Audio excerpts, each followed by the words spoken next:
wabarakatuh. Waalaikumsalam warahmatullahi wabarakatuh. Alhamdulillah wassalatu wassalamu ala Rasulillah.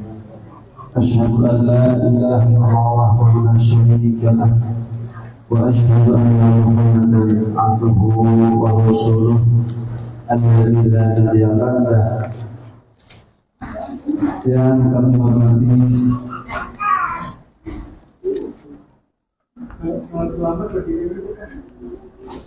guru kita Ustaz Asep Sofyan yang mudah-mudahan pada pagi menjelang ini beliau dalam keadaan sehatnya dan Allah senantiasa memberkahi serta merahmati seluruh sisi kehidupannya sehingga beliau bisa menemani kita terus untuk memberikan manfaat ilmu,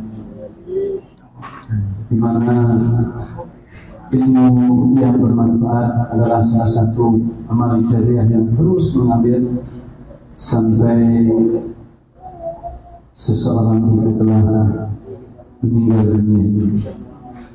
Yang kami hormati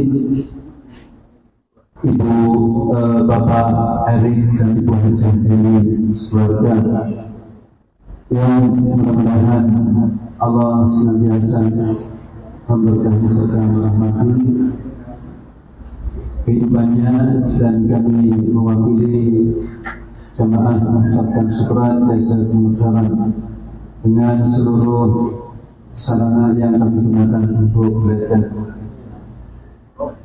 Amal jariah yang lainnya adalah harta yang disedekahkan adalah salah satu harta yang amal jariah yang terus mengalir.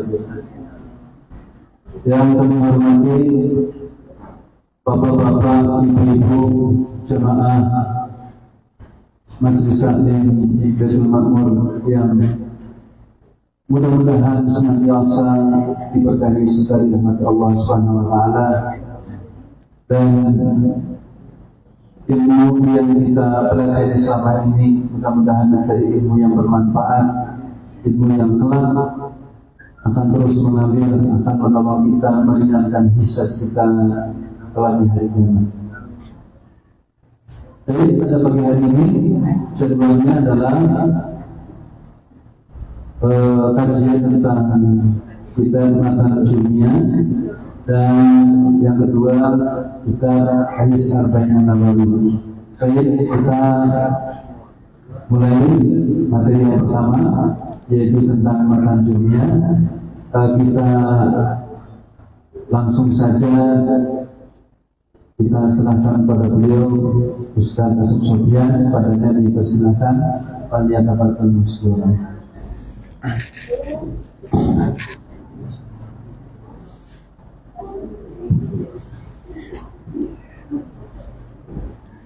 Bismillahirrahmanirrahim. Assalamualaikum warahmatullahi wabarakatuh.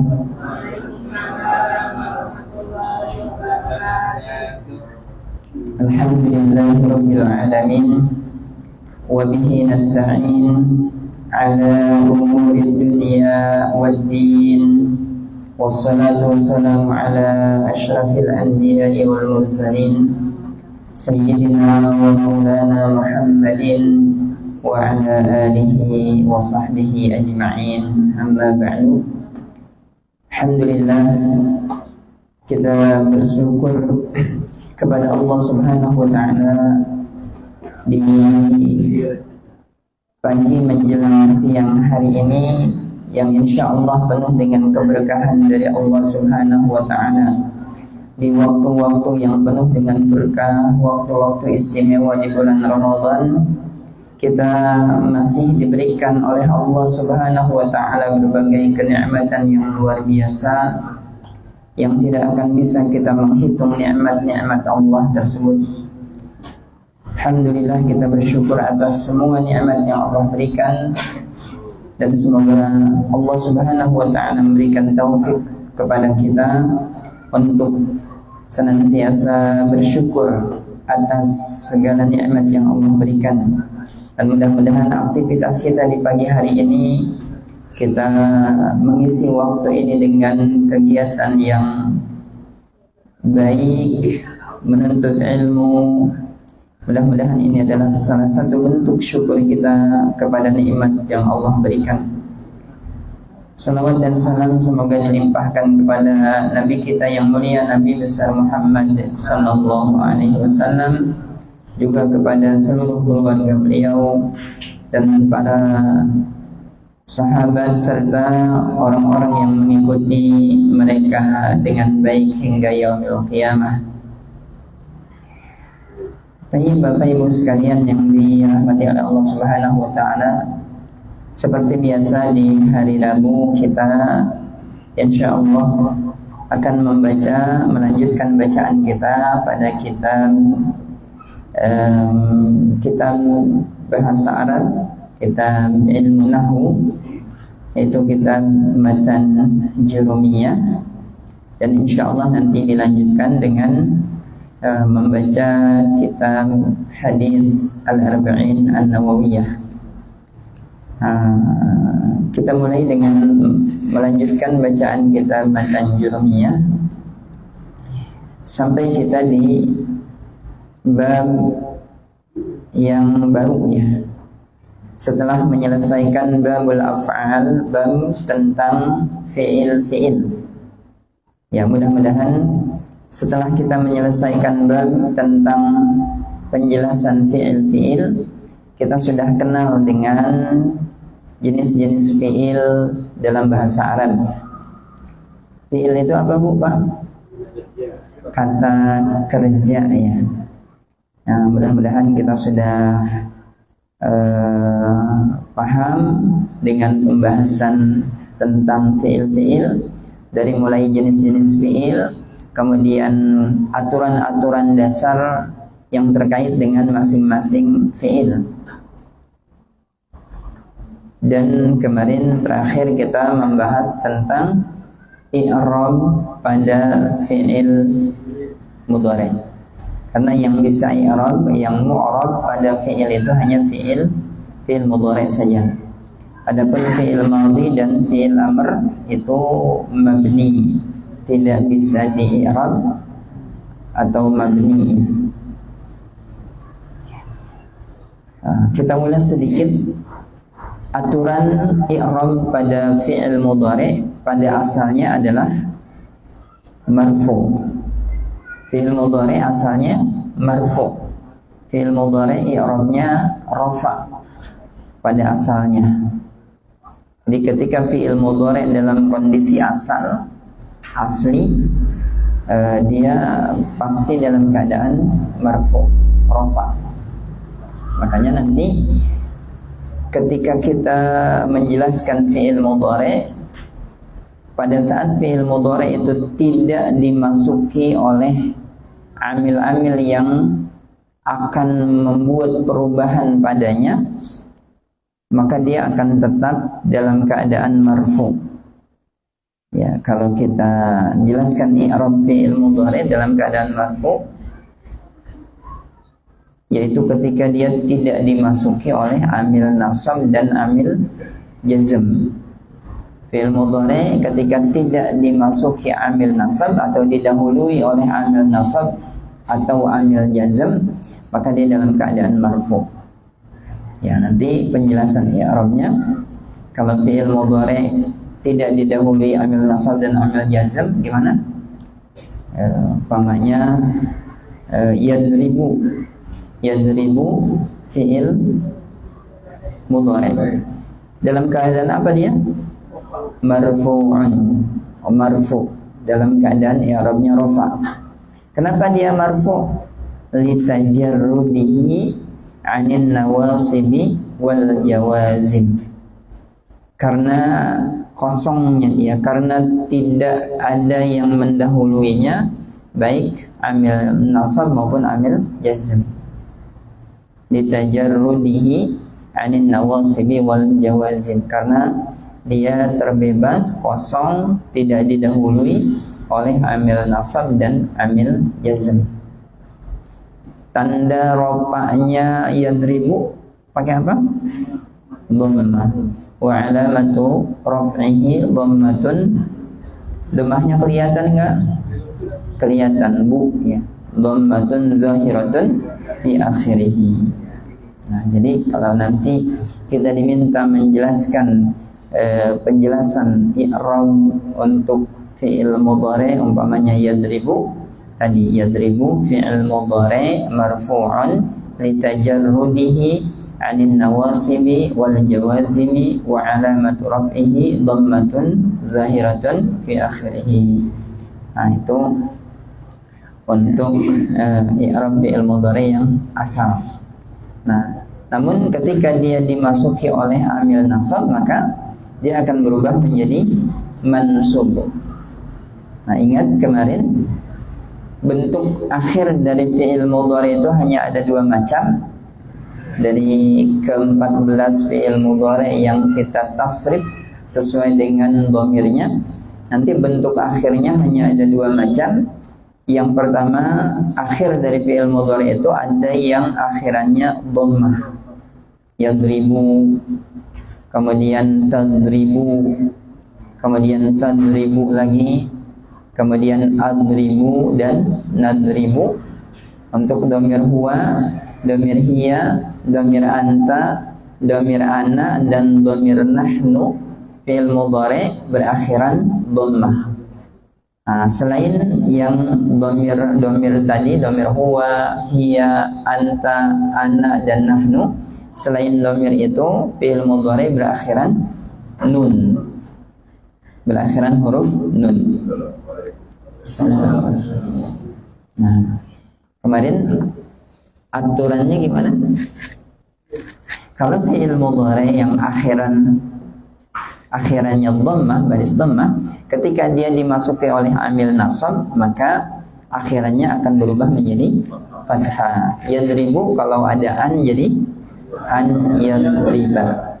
Tadribu kalau ada an jadi an tadriba. Adribu kalau ada an jadi an adriba. Nadribu kalau ada an jadi an nadriba. Itu aturannya.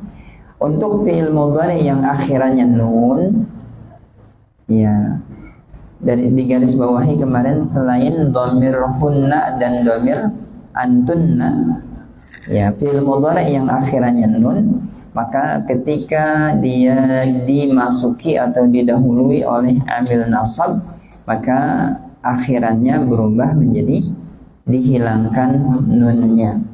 Contoh, yadribani, kalau ada an jadi an yadriba. Yadribuna, kalau ada an jadi an yadribu. Tadribani, kalau ada an jadi an tadriba. Tadribuna, ada an jadi an tadribu. Tadribina, kalau ada an jadi an tadribi. Itu untuk perubahan menjadi nasab karena didahului oleh amil nasab. Kalau didahului oleh amil jazm, maka fi'il mudhari berubah jadi majzum, dijazmkan. Nah, aturannya gimana kemarin? Kalau fi'il mudhari yang akhirannya dhammah, ketika didahului huruf jazm, contohnya lam, maka akhirnya berubah menjadi sukun. Yadribu, ada lam jadi lam yadrib. Tadribu, ada lam jadi lam tadrib. Adribu jadi lam adrib. Nadribu jadi lam nadrib.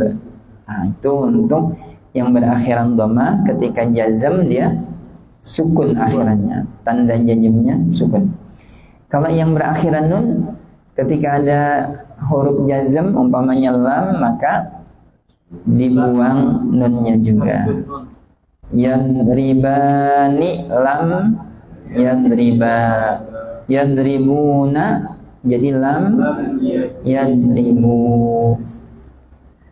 Tadribani, jadi lam tadriba. Tadribuna jadi lam, tadribu. Tadribina jadi lam, tadribi. Itu untuk kaidah aturan i'rab fi'il mudhari. Dan i'rab pada fi'il itu hanya ada 3 macam i'rab: rafa, nasab, dan jazm.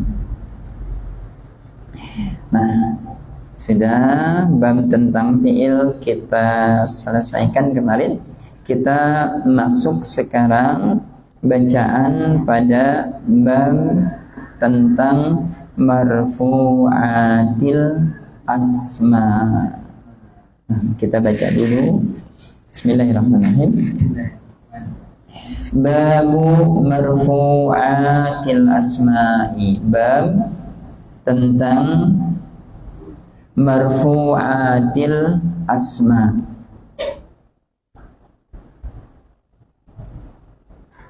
Marfu'atil asma.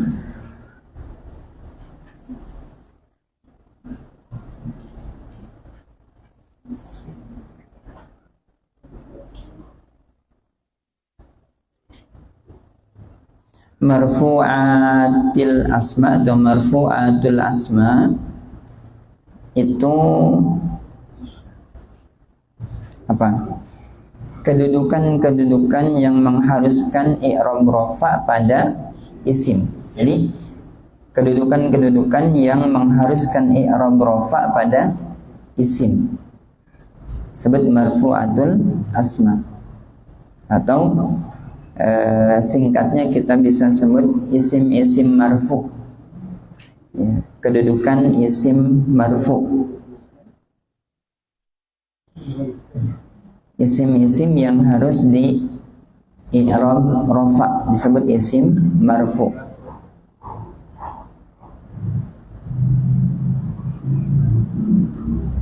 Jadi kalau ada isim, kalimat isim yang kedudukannya menduduki salah satu dari kedudukan-kedudukan yang nanti akan kita sebutkan ini, maka dia i'rabnya harus rafa. Baik, kita lanjutkan dulu. Al-marfu'atu, marfu'atul asma itu sab'atun, ada 7. Di kedudukan-kedudukan yang mengharuskan isim di i'rab rafa itu ada 7. Ada 7 kedudukan. Wahya yaitu al-fa'ilu, satu fa'il. Al-fa'ilu, satu fa'il.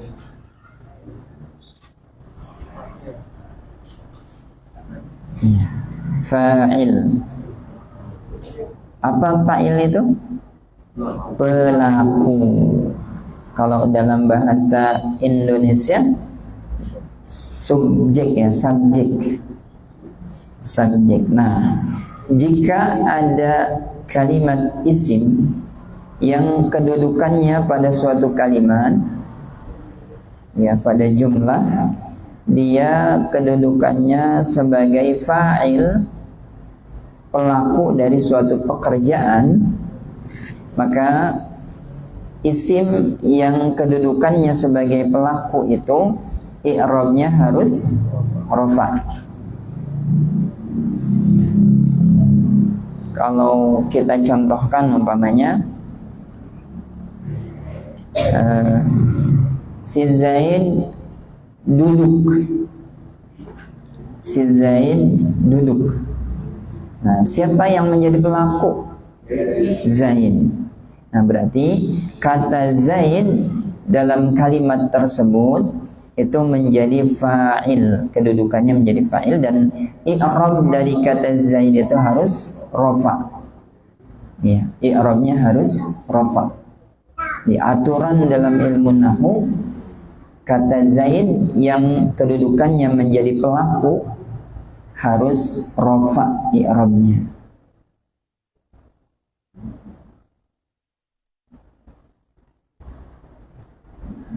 Berarti kalau di bahasa Arab kan si Zaid telah duduk umpamanya. Si Zaid telah duduk. Kalau di bahasa Arab kan kalimatnya menjadi jalasa Zaidun. Jalasa Zaidun. Kalau dalam bahasa Arab membuat kalimat yang susunannya pekerjaan dan pelaku, itu yang disebutkan adalah pekerjaannya dulu, predikatnya dulu yang disebutkan, baru subjeknya. Kalau dalam bahasa Indonesia kan subjeknya dulu baru predikat biasanya ya. Si Zaid telah duduk. Kalau dalam bahasa Arab nanti susunannya pekerjaannya dulu yang disebutkan, baru pelakunya. Duduk bahasa Arab jalasa. Zaid, si Zaid, Zaidun. Maka susunan kalimatnya menjadi jalasa Zaidun. Jalasa nanti sebagai fiil, ya, jalasa, doroba itu fiil. Zaidun kedudukannya menjadi apa tadi? Fa'il, pelaku. Pelaku dari apa? Pelaku dari jalasa, duduknya. Pelaku dari jalasa atau fa'il dari jalasa. Maka ketika kata Zaid kedudukannya sebagai fa'il dari jalasa, maka Zaid i'rabnya harus rafa. Kayaknya perlu ditulis kali apa ya? Bapak-bapak dari tadi pada ini kayaknya menunggu sesuatu. Ini nungguin apa nih bapak-bapak? Kelihatan dari raut mukanya tuh ada yang ditunggu. Nungguin tulisan. Jadi kalau ada kalimat yang susunannya pekerjaan dan pelaku, maka pelaku itu disebut apa Pak? Dalam bahasa Arab fa'il. Fa'il itu artinya pelaku. Nah, kita contohkan tadi kalimat jalasa. Jalasa kemudian Zaidun. Nah, di sini ada dua kata yang menjadi penyusun kalimat ini. Kata pertama jalasa. Nah, jalasa ini adalah kata yang berupa kata fi'il, kata kerja. Fi'ilnya fi'il madhi. Nah, Zaidun di sini sebagai pelaku dari jalasa. Maka Zaidun ini nanti kedudukannya disebut fa'il dari jalasa. Nah, berarti yang menjadi fa'il di sini yang mana? Zaidunnya yang jadi fa'il. Yang kedudukannya menjadi fa'il, menjadi pelaku adalah Zaidun. Ingat dalam bahasa Arab nanti ketika membuat kalimat pekerjaan dan pelaku atau nanti ada objek gitu, maka susunannya adalah pekerjaannya dulu yang disebutkan, jalasanya dulu, kemudian baru pelakunya, Zaidunnya.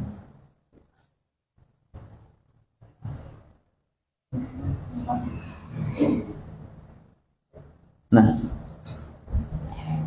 tadi yang kita baca dalam bab ini isim-isim marfu atau kedudukan-kedudukan yang mengharuskan isim di i'rab rafa. Yang pertama adalah ketika suatu isim menduduki atau menjadi apa? Fa'il, menjadi pelaku atau fa'il. Contohnya di sini kata Zaidun. Zaidun di sini kedudukannya menjadi fa'il, maka kalau dia menjadi fa'il, i'rabnya tadi harus apa Pak? Rafa. I'rabnya harus rafa. Kenapa dia harus rafa? Karena kedudukannya menjadi fa'il. Kalau dia menjadi fa'il harus apa? Harus rafa. Nah, jadi supaya ingat ya. Terus, nah, rafa itu apa sih? Rafa itu nanti kata yang memiliki tanda rafa. Jadi kalau dia rafa, dia memiliki tanda-tanda rafa sebagai penanda bahwa kalimat itu marfu. Tanda rafanya Zaidun adalah dhammah. Jadi kalau Zaidun ini menjadi fa'il, maka dia harus rafa. Karena dia harus rafa i'rabnya, maka baris akhir dari kata Zaidun ini harus menggunakan dhammah.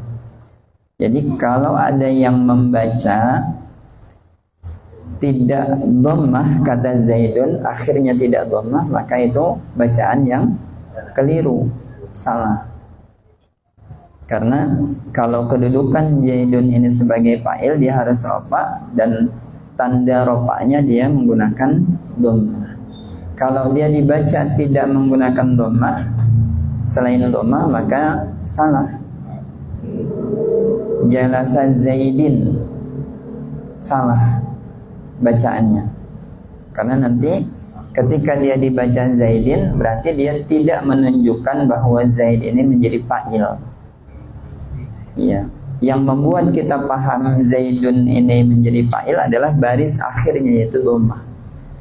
Kalau dia baris akhirnya bukan dhammah, berarti dia tidak dirofakkan, berarti kedudukannya bukan menjadi fa'il, bukan menjadi pelaku.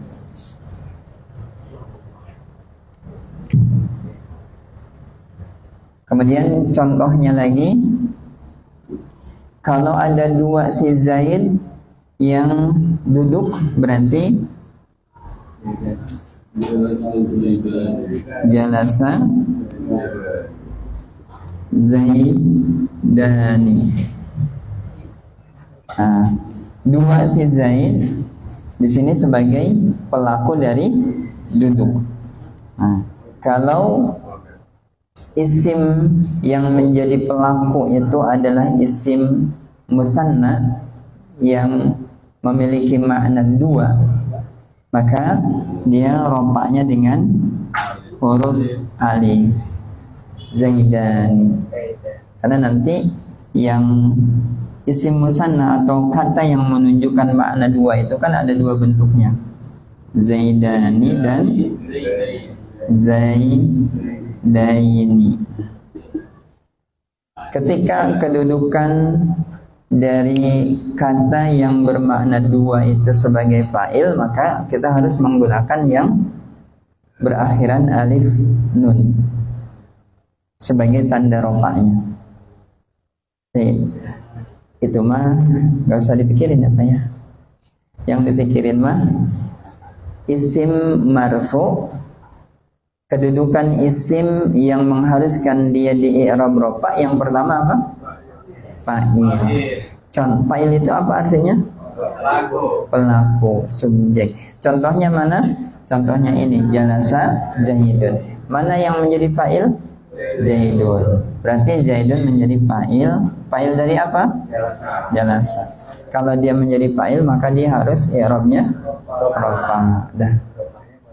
Rafanya pakai dhammah. Kalau dia dibacanya bukan dhammah, akhirnya salah enggak? Salah. Baik. Umpamanya Muhammad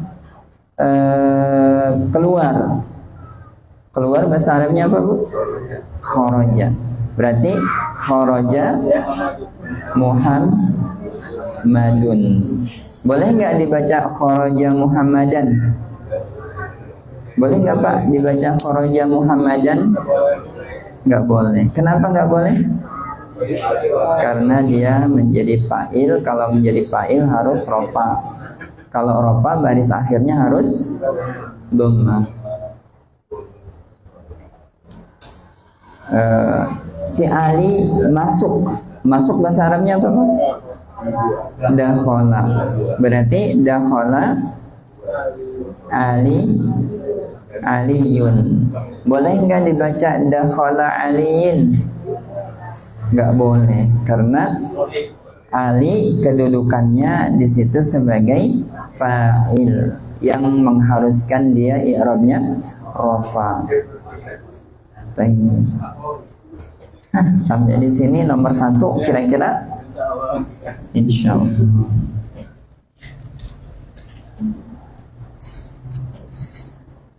Jadi yang pertama dari marfu'atul asma itu adalah fa'il. Kedudukan yang mengharuskan isim di i'rab rafa ketika menduduki kedudukan tersebut, yang pertama adalah ketika menjadi fa'il, pelaku dari suatu perbuatan. Wal maf'ul, kita lanjutkan ya. Wal maf'ulul ladzi lam yusamma fa'iluhu. Dan yang kedua, maf'ul yang tidak disebutkan fa'ilnya. Jadi yang kedua, maf'ul yang tidak disebutkan fa'ilnya. Maf'ul yang tidak disebutkan fa'ilnya. Nah, maf'ul yang tidak disebutkan fa'ilnya biasa juga kita sebut dengan istilah naib fa'il. Apa Pak? Naib fa'il. Jadi nanti kalau kita nyebutnya al-maf'ulul ladzi lam yusamma fa'iluhu, terlalu panjang ya. Sudah kita sebut aja naib fa'il gitu ya. Iya, naibul fa'il. Naib fa'il. Jadi yang kedua, setelah yang pertama tadi kedudukan yang mengharuskan isim di i'rab rafa, yang pertama fa'il, yang kedua apa Bu? Naib fa'il.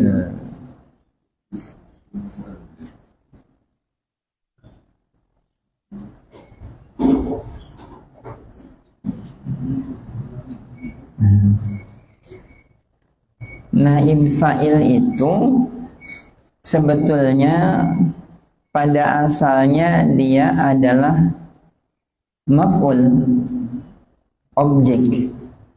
Pada asalnya dia adalah objek yang dikenai suatu pekerjaan.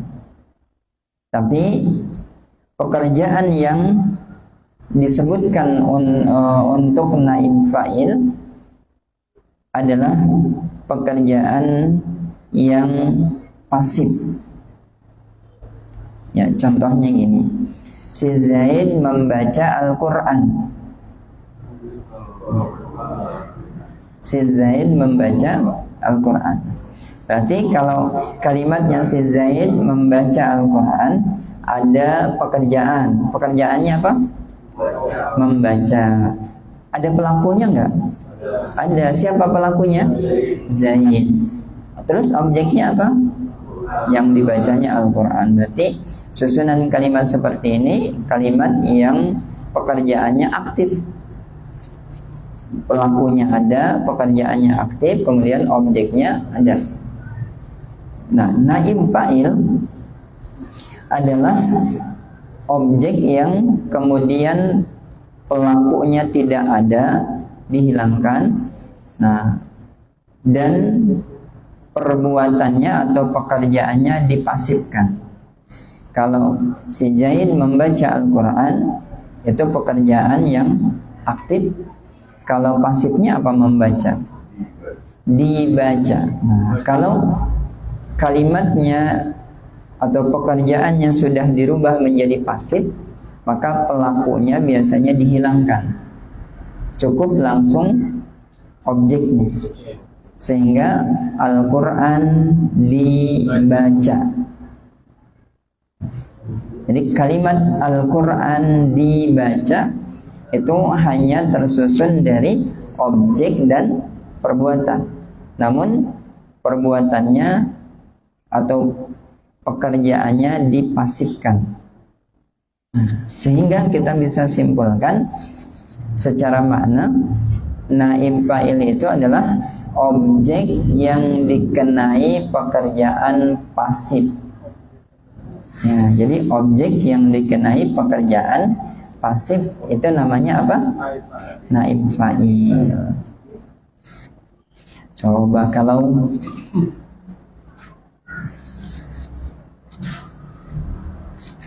pelajaran ditulis, berarti naib fa'ilnya apa? Pelajaran. Ya. Objeknya kan yang ditulisnya pelajaran, tapi pelajaran dikenai pekerjaan pasif yaitu ditulis. Berarti pelajaran dalam kalimat ini disebut naib fa'il. Rumah dibangun, berarti naib fa'ilnya apa? Rumah. Ya. Objek yang dikenai pekerjaan pasif. Si Zaid dipukul, berarti naib fa'ilnya si Zaid. Pekerjaannya dipukul. Nah, bentuk pekerjaannya pasif, dipukul. Nah, yang dipukul siapa? Si Zaid. Nah, si Zaid karena dikenai pekerjaan yang pasif, dipasifkan, maka Zaid ini disebut naib fa'il. Jadi intinya naib fa'il itu apa? Objek yang dikenai pekerjaan pasif. Kita contohkan.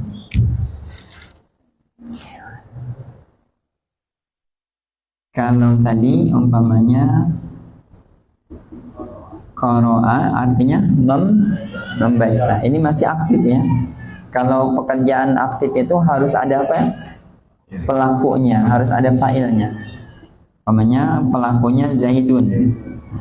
Sini ada pekerjaan, ada pelaku. Berarti si Zaid di sini sebagai fa'il. Nah, ada objeknya, maf'ul bih namanya.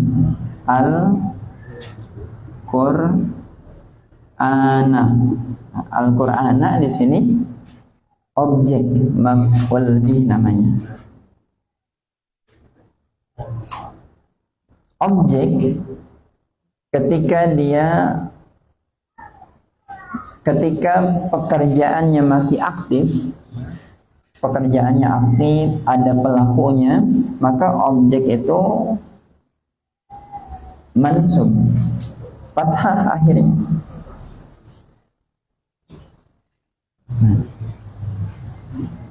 Jadi objek ketika pekerjaannya aktif, kemudian ada pelaku dari pekerjaan itu, maka objek i'rabnya mansub, fathah di akhirnya. Namun ketika pekerjaannya dirubah menjadi pasif, bagaimana cara merubah pekerjaan menjadi pasif? Ya. Kalau fi'ilnya fi'il madhi, maka dhamma awwaluhu, huruf pertamanya dirubah jadi dhamma. Kemudian huruf kedua dari belakang ini apa? Karena hurufnya hanya ada 3, maka huruf kedua dari belakangnya ra. Wa kusira ma qabla akhirih, dan dikasrohkan huruf kedua dari belakang. Ya, karena ini huruf keduanya dari belakang ra, berarti yang dikasrohkan ra. Huruf terakhirnya tetap fathah. Fi'il madhi itu huruf terakhirnya maftuhul abadan, selalu fathahnya. Nah, jadi cara membuat fi'il madhi dari aktif menjadi pasif, rumusnya dhamma awwaluhu wa kusira ma qabla akhirih. didomahkan huruf pertamanya dan dikasrahkan huruf kedua dari belakang. Ingat, huruf kedua dari belakang. Berarti nanti huruf terakhir, nah sebelum huruf terakhir ini yang dikasrahkan.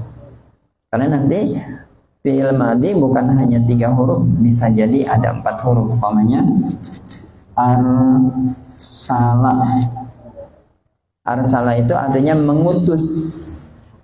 Kalau diutus jadi, nah huruf pertamanya dhamma, kemudian huruf kedua dari belakangnya si, nah kasrah. Jadi huruf kedua dari belakang yang dikasrahkan. Jadi qara'a artinya membaca aktif. Kalau dia dirubah menjadi pasif jadi quri'a. Jadi kalau fi'ilnya hanya 3 huruf gampang, polanya hanya ui'a. Kataba jadi kutiba. Akala jadi ukila. Nah, doroba jadi duriba.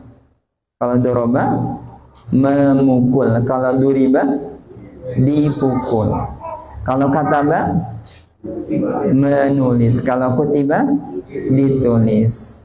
Nah, jadi mudah merubah fi'il aktif menjadi pasif. Kalau fi'il madhi tadi rumusnya apa? Dumma awwaluhu wa kusira ma qabla akhirih. Didomahkan huruf awal, huruf pertama, dan dikasrahkan huruf kedua dari akhir, huruf kedua dari belakang. Maka dengan kita merubah seperti ini, dia berubah menjadi pasif. Jadi quri'a dibaca. Kalau fiilnya sudah pasif, maka tidak lagi dibutuhkan apa? Pelaku. Dia langsung objek. Namun objek yang sudah dirubah fiilnya menjadi pasif, objek itu nanti akan berubah. Kedudukannya bukan maf'ul bih lagi dalam bahasa Arab, tapi berubah kedudukannya menjadi naib fa'il.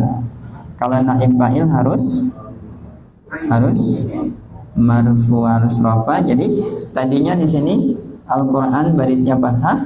Kalau sudah menjadi naib fa'il, barisnya harus dhammah sebagai tanda rafa'nya. Jadi quri'al Qur'anu, karena fiilnya sudah berubah jadi pasif.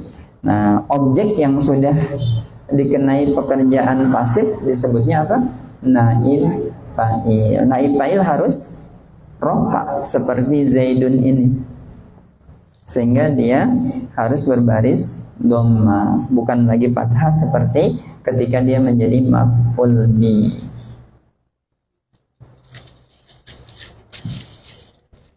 Wah, ini udah lumayan, tapi nggak pusing kan Pak Bu? Enggak ya?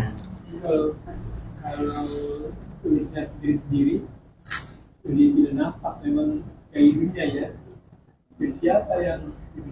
Iya, makanya fiil pekerjaan pasif dalam bahasa Arab disebutnya fiil majhul. Fiil majhul. Kenapa disebut majhul? Majhul itu artinya tidak diketahui, tidak dikenal. Nah, apa yang tidak diketahui? Ya, pelakunya. Hanya disebut fiil majhul. Dibaca Al-Quran, yang baca siapa? Yang nggak diketahui. Kalau sudah dibentuk menjadi pasif, biasanya tidak diketahui atau tidak disebutkan pelakunya.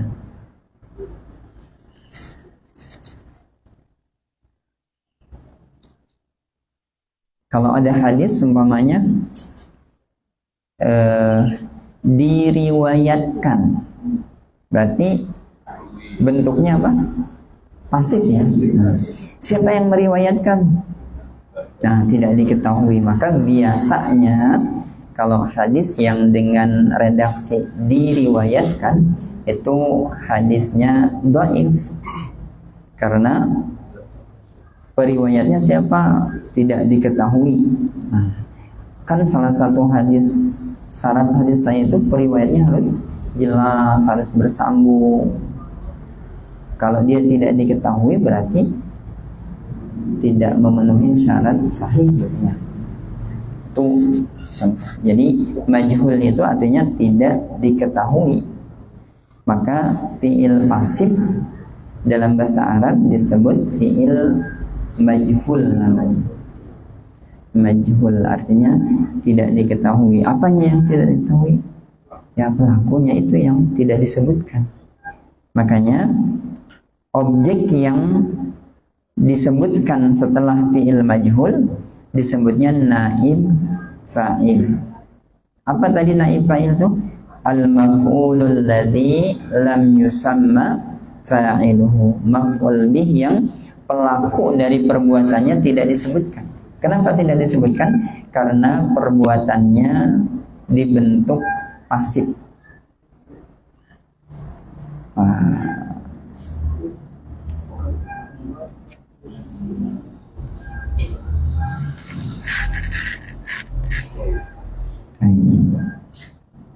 Yang kedua jadi apa Pak Bu?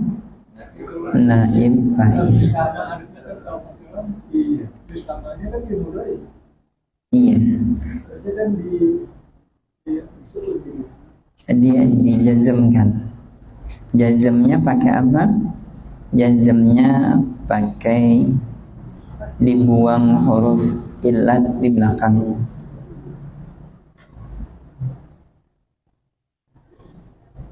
Jadi yang kedua dari marfu'atul asma adalah naib fa'il. Apa itu naib fa'il? Objek yang dikenai pekerjaan pasif. Bagaimana cara membentuk pekerjaan pasif untuk fi'il madhi?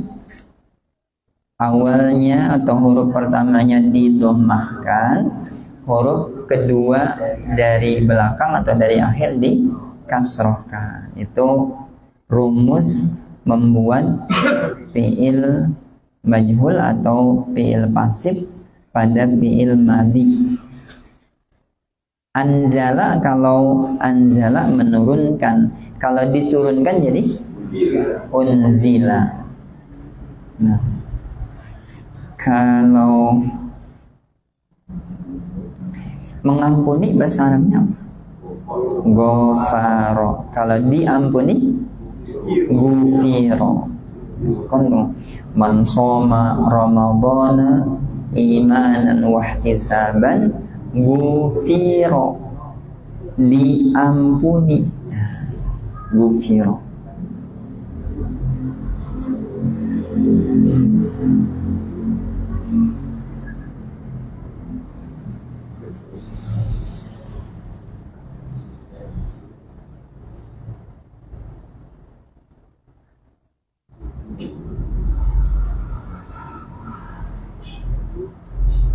Kalau kataba jadi apa tadi? Kutiba. Kalau kataba menulis, kalau kutiba ditulis. Kadang-kadang kataba juga artinya menetapkan atau mewajibkan. Berarti kalau kataba artinya mewajibkan, kalau kutiba artinya diwajibkan. Ayat yang berkaitan dengan kewajiban puasa gimana? Kutiba alaikumusyamu, telah diwajibkan atas kalian berpuasa. Apa yang diwajibkan? Puasa. Berarti naib fa'ilnya apa? Puasa. Asyamu. Maka asyamu barisnya apa? Dhammah, karena dia naib fa'il dari kutiba. Siyamu. Ya ayyuhalladzina amanu kutiba alaikumus siyamu. Nah, jadi yang kedua apa? Naib fa'il. Nah, kedudukan yang mengharuskan isim di i'rab rafa ada berapa? 7. Yang pertama tadi fa'il. Apa arti fa'il? Pelaku. Yang kedua naib fa'il. Apa naib fa'il? Objek yang dikenai pekerjaan pasti. Nanti kita lanjutkan yang berikutnya, yang ketiga. Tidak terasa kita sudah 1 jam ya. Baik, mudah-mudahan bisa diingat dan tidak membuat pusing ya Bu ya. Ya dikit-dikit pusing mah nggak apa-apa lah. Ya, kan ibu-ibu sudah biasa pusing ya. Pusing mikirin apa? Iya, mudah-mudahan bisa ya sedikit-sedikit kita paham, walaupun belum paham secara sempurna. Ya, mudah-mudahan kita dibukakan pemahamannya oleh Allah Subhanahu wa taala sehingga bisa memahami apa yang kita pelajari dan mudah-mudahan bisa bermanfaat. Kita cukupkan untuk pelajaran kitab Jurumiyahnya. Insyaallah nanti kita lanjutkan ke kitab Hadis Al-Arba'in An-Nawawiyah. Subhanakallahumma wa bihamdika asyhadu an la ilaha illa anta astaghfiruka wa atubu ilaik. Alhamdulillahirabbil alamin.